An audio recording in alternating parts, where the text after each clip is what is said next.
Hello. So in this video, we're going to talk about Amy Jones's film, The Slumber Party Massacre. I am still getting over a cold, so if I sound like I've got a cold in this video, that's why. So Slumber Party Massacre was an early 80s, fairly crappy slasher film. But what is interesting about it is that it very much evokes the psychosexual dimensions of the slasher film as a genre. And it's kind of hard to read this film, whether it is sort of playing into those psychosexual dynamics as a component of being a slasher film, or to critique the emerging at that time genre of slasher films. But given that this was written by Rita Mae Brown originally, who is primarily a feminist author, I think that this is probably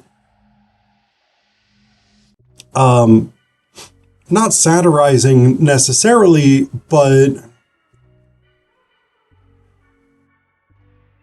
highlighting through, critiquing through highlight the psychosexual dynamics of the slasher film. So let me back up and say a little bit about what I mean by that.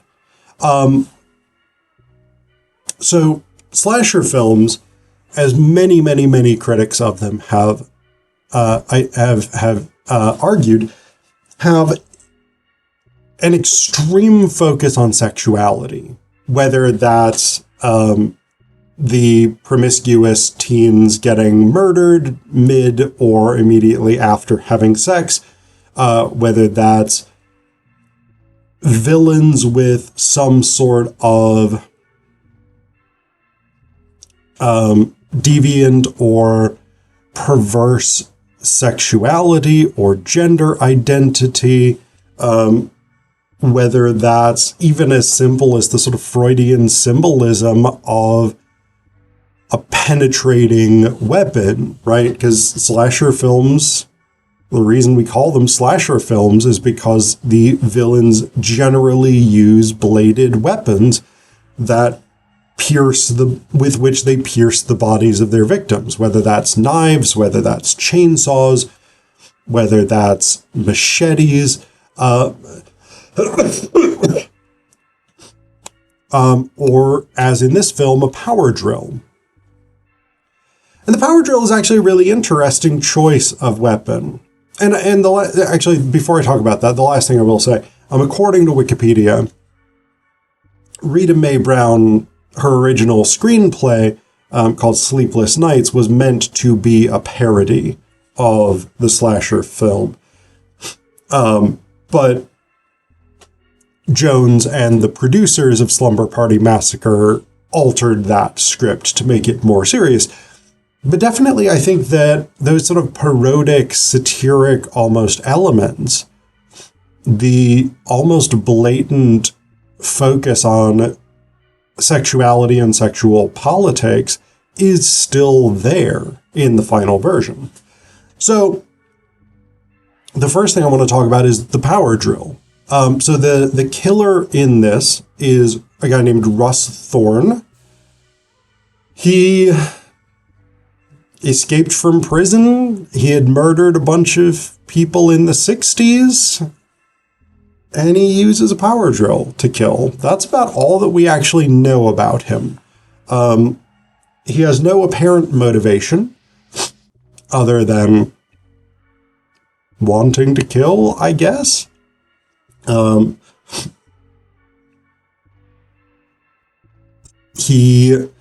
We do at the end get this scene where he says that it takes a lot of love to do what he does, and we'll talk more about that. But the choice of a power drill is actually a really terrible weapon, right? Because a drill is really designed to go into and out of something. And of course, there is a clear Freudian element to that, right? The drill is a long phallic tool that enters into or creates a hole, an opening into which it enters. Yeah. I mean, it's very clearly a substitute phallus, but it's a terrible weapon, right? You can use it to thrust, but a drill is not really good for slashing, even though Thorne does slash across people several times in this film.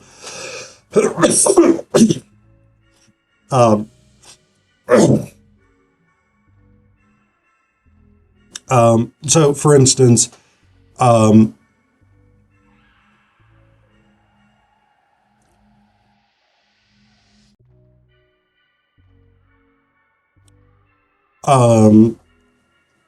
Jackie, sorry, there's a lot of female characters who get murdered here. So Jackie is one of the victims. Thorne slashes the drill across her throat to kill her and essentially slits her throat with the drill. I don't know this for sure, but I don't think that would work very well. A drill is really not designed to do that. Its blades are really designed to go forward, not sideways. Coach Rachel Jaina, he slashes across her abdomen and basically eviscerates her. Again, I don't think a drill would do that very well.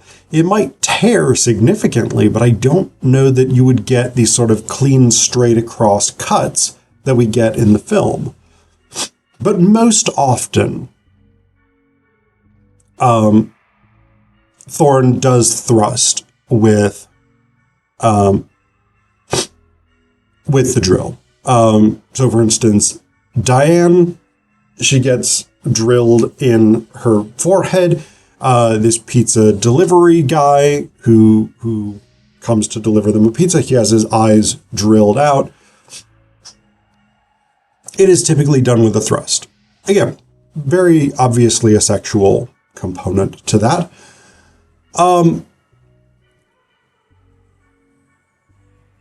It is,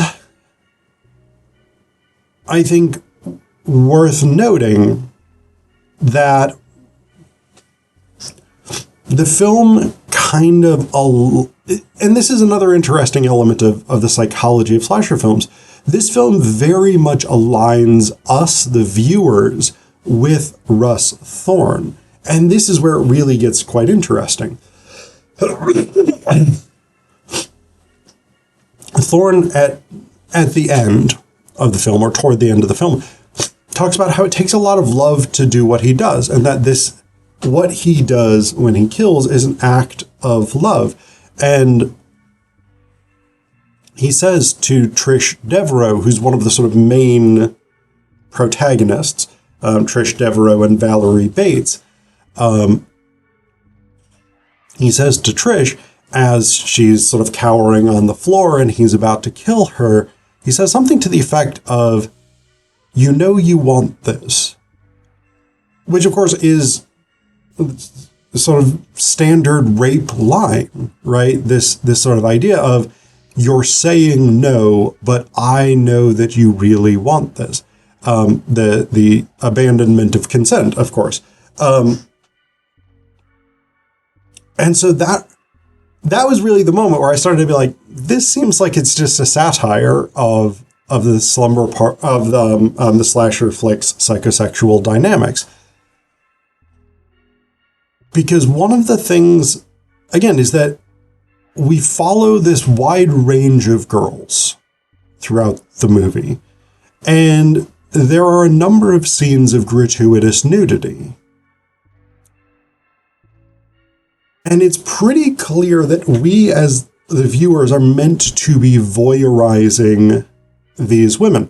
And the fact that they are all supposed to be in high school adds an additional sort of dimension of critique to this. Now, I know Robin Still, who played Valerie Bates, was in her early 20s when this film was shot. I suspect all of the other actors who appeared nude or semi-nude in the film were also over 18. But the fact that they are supposed to be high school girls raises these sort of associations, these concerns about the sexualization of young women, the sexualization of underage girls, which, of course, for a feminist writer like Brown, that's a very important social problem. And it's a social problem that everybody should see as very important, whether they're a feminist writer or not, to be clear. But this is certainly a concern, right? But the film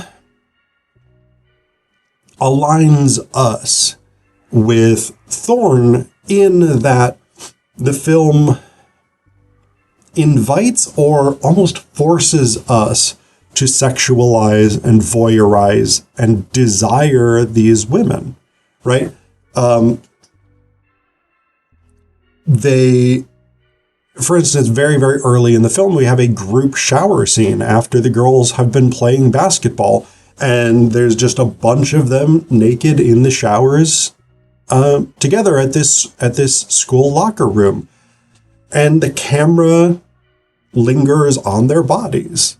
We have, for instance, this one very, actually kind of uncomfortable close-up on one of the actors' butts. And it doesn't serve any narrative purpose, right? Because there's a conversation going on amongst them about various things, including who is being invited to this slumber party, etc., etc. But this is one of the things about film, right? I think I've said this before. I had a professor, a film studies professor, who said this, that film is the most dictatorial genre because the camera determines what we look at, and things like background music influence how we feel. When you have a close-up on a female actor's butt or her breasts, and that is all that fills the screen, that is what the camera is telling you to look at.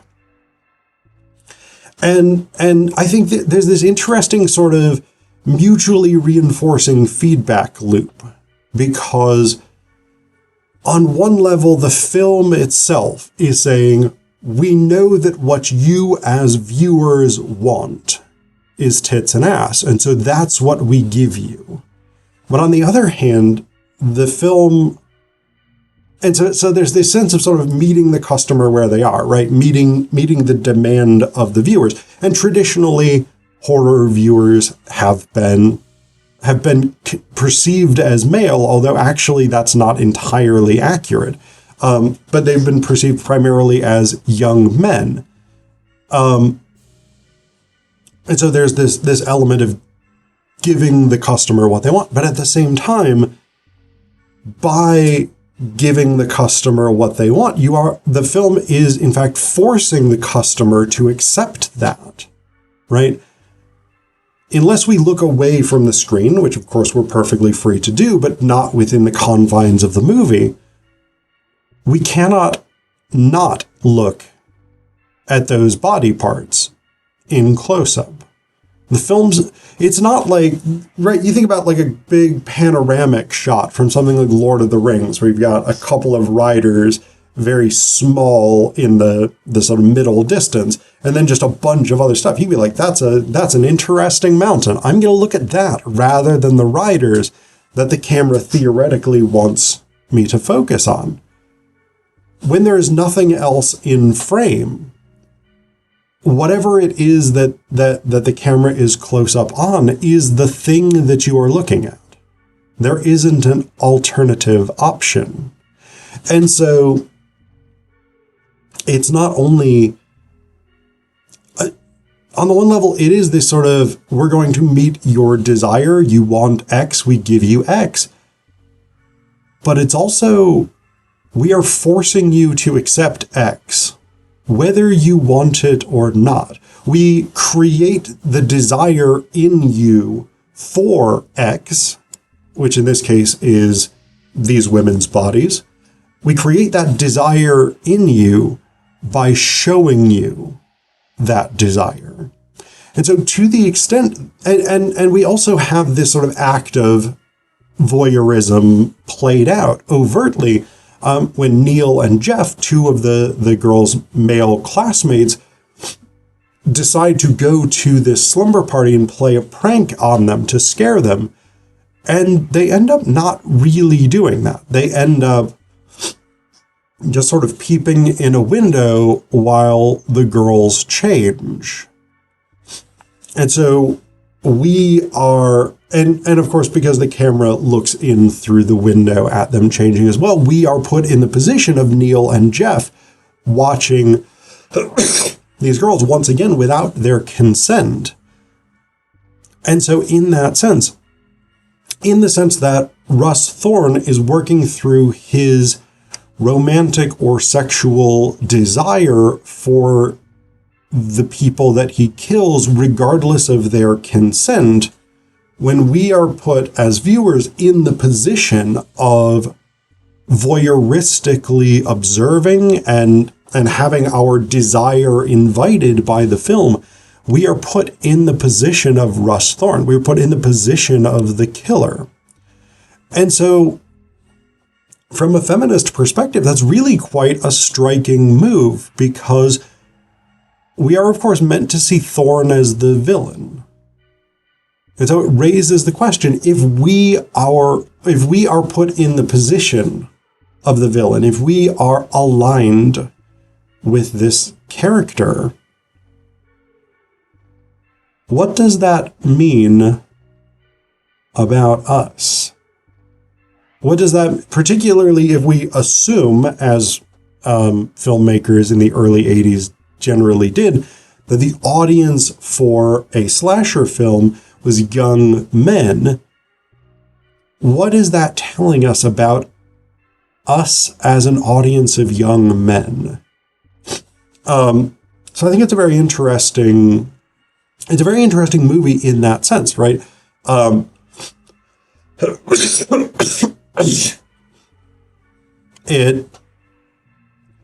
It very much has that it uses the tropes of a standard slasher flick. Again, the producers and Jones made this a much more serious early 80s slasher flick than Brown had intended it to be. But those elements of critique, those elements of using the texture of this emerging genre to critique that emerging genre, is very much still there. And in that sense, it's an interesting movie.